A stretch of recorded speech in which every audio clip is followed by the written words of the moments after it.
अगर हर महीने आपको 2.5 करोड़ रुपया दिया जाए एक लाइट हाउस को गार्ड करने का, क्या आप में हिम्मत होगी उस जॉब को करने की? आपका कोई बॉस नहीं होगा। अब जब मर्जी सो जाओ, जब मर्जी उठ जाओ, बाहर जाओ, फिशिंग करो।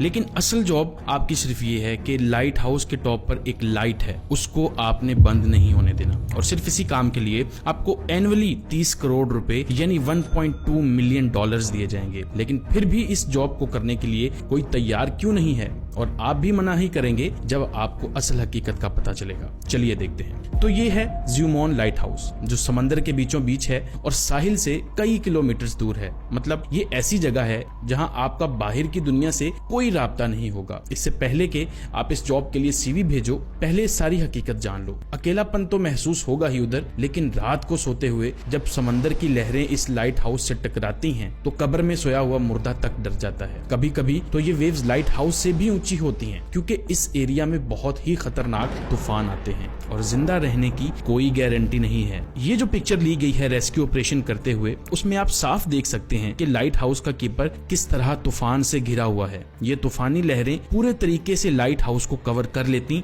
तो इस कीपर की जान को खतरा भी हो सकता था। ये सब जानने के बाद क्या आप में हिम्मत है इस जॉब को अप्लाई करने की? सोच तो आप रहे होंगे, ऐसी क्या जरूरत थी ऐसे लाइट हाउस को बनाने की, और वो भी ऐसी जगह पर, और ऐसा क्यों है कि ये लाइट कभी भी बंद नहीं होनी चाहिए? तो चलिए आपको इस लाइट हाउस की शुरुआत के बारे में बताता हूँ। पुराने जमाने में जब लंबे सफर के लिए ना रोड्स होते थे ना ही गाड़ियाँ, तो पानी के रास्ते सफर किया जाता था। तो एक बंदा था जिसका नाम था कैप्टन मार्सिया। ये बड़ा ही जबरदस्त सेलर था। इसे अपने खतरनाक समुद्री सफर के लिए जाना जाता था। इसके साथ एक इंसिडेंट होने वाला था। शिप्स तो पहले जमाने में लकड़ियों की ही होती थी। तो एक रात कैप्टन पानी में से बहुत ही अंधेरे वाली जगह में से गुजर रहा था कि पानी के नीचे बड़े बड़े रॉक्स आ गए, जिसकी वजह से उनकी शिप में सुराख हो गई और वो उलट गई और उनको बहुत ज्यादा नुकसान हो जाता है। इस इंसिडेंट के बाद कैप्टन ने सोचा कि इस प्रॉब्लम का कोई ना कोई सोल्यूशन तो होना चाहिए, ताकि वो इस खतरे को पहले ही देख सकें और इस प्रॉब्लम से बच सकें। दूसरी तरफ अगर ओशन को देखें तो आपको पता है कि ओशन कितना बड़ा है,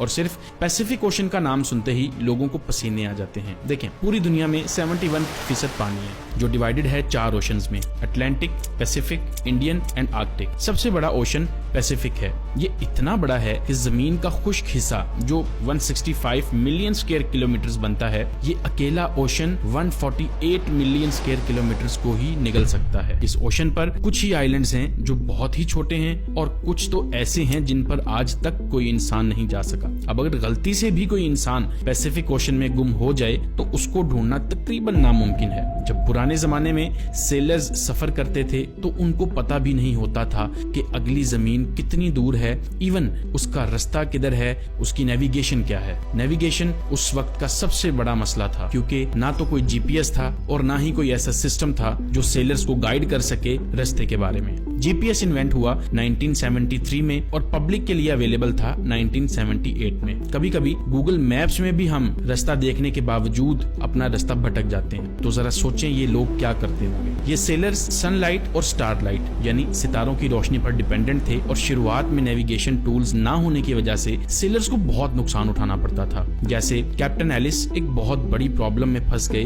जब रात के वक्त अचानक सितारों के सामने बादल आ गए तो रोशनी बिल्कुल खत्म हो गई। उन बादलों के साथ ही तूफान भी आ गया समंदर में, जिससे ये लोग रास्ता भूल गए। और जब सुबह हुई और इनको पता नहीं लग रहा था कि जाना किधर है। अब खाना पीना खत्म हो गया, क्रू मेंबर्स भूख प्यास की वजह से मरने लगे। समंदर का पानी वो पी नहीं सकते थे क्योंकि ये पानी पीने के काबिल नहीं होता। तो काफी लंबे अरसे के बाद